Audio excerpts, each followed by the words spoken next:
ناظرین اکرام، قیامت اس خوفناک چیخ کا نام ہے جس کی وجہ سے پوری کائنات زلزلے میں آ جائے گی۔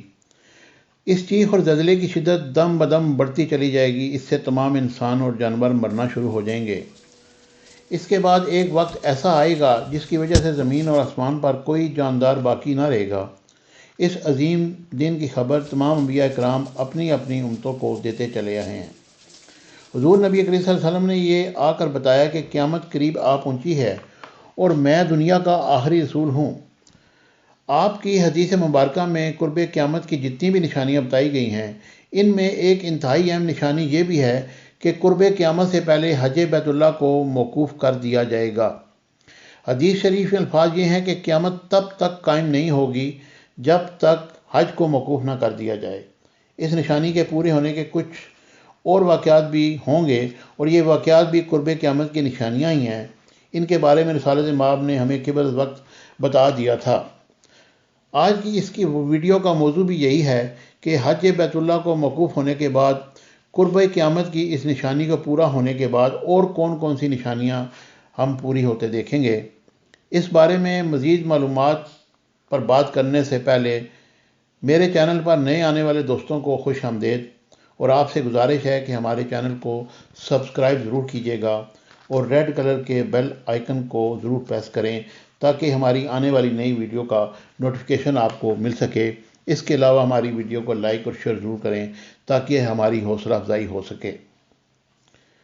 صحیح بخاری میں حضرت ابو سعید رضی اللہ تعالیٰ عنہ سے روایت ہے کہ رسالت مآب صلی اللہ علیہ وسلم نے فرمایا، زمین پر یاجوج ماجوج کے خروج کے بعد لوگ حج بیت اللہ اور حج اور عمرے کے لیے جاتے رہیں گے، یعنی یاجوج ماجوج کے ظہور کے بعد بھی حج اور عمرے کا سلسلہ چلتا رہے گا۔ مسلمان حج اور عمرہ دونوں ادا کرتے رہیں گے۔ اس حدیث کے ساتھ ہی صحیح بخاری کی وہ حدیث ہے جو کہ میں شروع میں آپ کو مینشن کر چکا ہوں۔ صحیح بخاری کی حدیث کے بعد قیامت تب تک قائم نہیں ہوگی جب تک حج موقوف نہیں کر دیا جائے۔ روایات ہمیں یہ بتاتی ہیں کہ حج کے موقوف ہونے کے بعد دوسرا بڑا واقعہ مسجد اقصیٰ کی شہادت ہوگی۔ حج کے موقوف کے بعد حضرت عیسیٰ کے دنیا میں نزول ہونے تک یہ جتنا بھی ٹائم فریم ہے وہ مسلمانوں کے لیے اچھا وقت نہیں ہوگا۔ مسلمان ہر حالت میں ذبح و حالی کا شکار ہوں گے، اور اہل عرب کا تو کوئی بھی پرسان حال نہیں ہوگا۔ یہ تمام ٹائم مسلمانوں کے لیے ذلت اور رسوائی کا دور ہوگا۔ اس کے برعکس یہی وقت اہل یہود کے لیے بہترین وقت ہوگا۔ یہی وہ وقت ہوگا جس کا اہل یہود کئی صدیوں سے انتظار کرتے رہے ہیں۔ اس وقت صورتحال یہ ہے کہ مسجد اقصیٰ پر یہودیوں کا کنٹرول ہے۔ مسجد اقصیٰ یہودیوں کے ہی قبضے میں ہے۔ یہودی اس مسجد کو گرانے کے بڑے لمبے سے پلاننگ کرتے چلے آ رہے ہیں۔ یہ لوگ اس مناسب وقت کا انتظار کر رہے ہیں جب یہ مسجد اقصیٰ کو شہید کریں اور پوری دنیا میں ان کے خلاف کسی قسم کا بھی کوئی احتجاج نہ کیا جائے۔ عنقریب آپ وہ وقت دیکھیں گے جب یہود مسجد اقصیٰ کو شہید کر دیں گے اور پوری دنیا میں ان کے خلاف کسی قسم کا بھی کوئی احتجاج نہیں کیا جائے گا۔ اس کے بعد مسجد اقصیٰ کی جگہ تھرڈ ٹیمپل تعمیر کیا جائے گا۔ اس بات کے بھی چانسز موجود ہیں کہ تھرڈ ٹیمپل کی تعمیر سے پہلے مسجد اقصیٰ کی بنیادوں کو کافی گہرا کیا جائے۔ تھرڈ ٹیمپل کی تعمیر مکمل کرنے کے بعد حضرت داؤد علیہ السلام کا تخت لا کر رکھا جائے گا، اور یہ تخت بنیادی طور پر ایک پتھر ہے۔ یہ پتھر اس وقت انگلینڈ کے ایک چرچ میں موجود ہے، اور اس بات کے بھی غالب امکانات موجود ہیں کہ اس پتھر کو منتقل کر کے یہود کی مملکت تک پہنچا دیا گیا ہے۔ اس کے بعد دجال کا ظہور ہوگا۔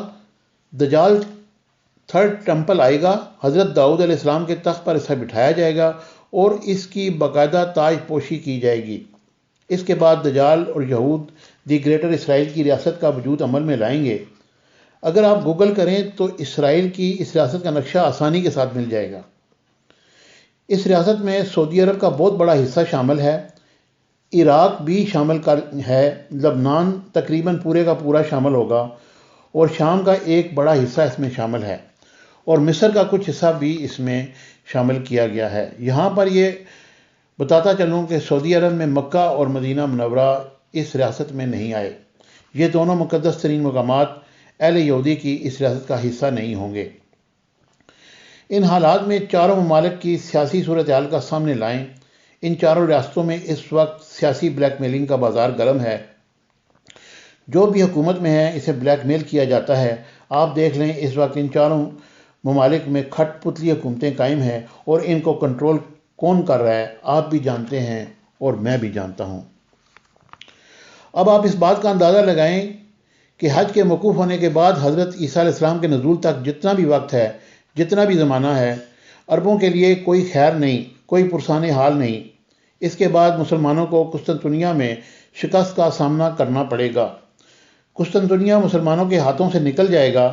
اس کے بعد حضرت امام مہدی کا ظہور ہوگا۔ مسلمان ان کو اپنا خلیفہ چنیں گے اور حق و باطل کے درمیان آخری معرکہ جنگ کا آغاز ہو جائے گا۔ امام مہدی کی سپہ سالاری میں مسلمان قسطنطنیہ کو واپس فتح کر لیں گے۔ اس کے بعد حضرت امام مہدی اور مسلمانوں کی ایک فوج ایک طرف ہوگی اور دجال اور یہودیوں کی فوج دوسری طرف۔ دونوں افواج میں گمسان کی جنگ ہوگی۔ یہ جنگ شام کی سرزمین پر لڑی جائے گی۔ اس کے بعد حضرت عیسیٰ علیہ السلام کا دنیا میں نزول دوبارہ ہوگا اور حضرت عیسیٰ علیہ السلام دجال کو موت کے حوالے کریں گے۔ ان تمام واقعات کے بعد قرب قیامت کی ایک اور بڑی نشانی یہ ہوگی کہ سورج کا مغرب سے طلوع ہونا۔ زمین پر رہنے والے 3 راتوں کے برابر ایک رات دیکھیں گے اور اس رات کا اختتام مغرب کے سورج طلوع ہونے پر ہوگا اور سورج کے مغرب سے طلوع ہوتے ہی توبہ کے دروازے ہمیشہ کے لیے بند کر دیے جائیں گے۔ اس کے علاوہ قیامت کی ایک اور بڑی علامت کعبۃ اللہ کا زمین سے نکلنا اور اس کا ذکر قرآن حکیم اور حدیث مبارکہ دونوں میں موجود ہے۔ مغرب سے سورج طلوع ہونے کے واقعے کے کچھ روز بعد ہی مکہ مکرمہ میں واقع ایک پہاڑ صفا پھٹے گا اور اس سے ایک عجیب و غریب جانور نکلے گا جو لوگوں سے باتیں کرے گا۔ یہ جانور بڑی تیزی کے ساتھ زمین پر پھر جائے گا۔ اس کے پاس حضرت سلیمان علیہ السلام کی انگوٹھی اور حضرت موسیٰ علیہ السلام کا عصا ہوگا۔ ایمان والوں کی پیشانی پر حضرت موسیٰ علیہ السلام کے عصا سے ایک لکیر کھینچ دے گا، جس کے بعد ایمان والوں کا سارا چہرہ روشن ہو جائے گا، اور جانور کافروں کی گردن پر حضرت سلیمان علیہ السلام کی انگوٹھی سے ایک سیاہ مور لگا دے گا، جس سے ان کافروں کا سارا چہرہ پیلا ہو جائے گا، اور یہ جانور مجمع سے کہے گا یہ کافر ہیں اور یہ ایمان والے۔ اس کے بعد یہ جانور ایک دم غائب ہو جائے گا، اور جانور کے غائب ہونے کے کچھ روز بعد مغرب کی جانب سے ایک ٹھنڈی اور فرد بخش ہوا چلے گی۔ یہ ہوا تمام مسلمانوں کی روح قبض کر لے گی۔ اس کے بعد روئے زمین پر کوئی مسلمان نہیں ہوگا، سب کافر ہوں گے، اور مسلمانوں کے ختم ہونے کے بعد روئے زمین پر حبشیوں کا غلبہ ہوگا اور انہی کی حکومت قائم ہوگی۔ قرآن حکیم دلوں اور کاغذوں سے اٹھا لیا جائے گا۔ دلوں سے خوف خدا اور شرم و حیا بالکل اٹھ جائے گی۔ لوگ برسر عام بے حیائی کریں گے۔ اس کے بعد روئے زمین پر ایک آگ نکلے گی جو تمام کے تمام کافروں کو شام کے گرد جمع کر دے گی۔ اس آگ کے ختم ہونے کے کچھ عرصے بعد حضرت اسرافیل علیہ السلام پہلا سور پھونک دیں گے، جس کے ساتھ ہی قیامت قائم ہوگی۔ یا رب العالمین ہمیں روز محشر کی تیاری کرنے کی توفیق عطا فرما، ہمیں نیکی کرنے اور برائی سے دور رہنے کی توفیق عطا فرما، آمین۔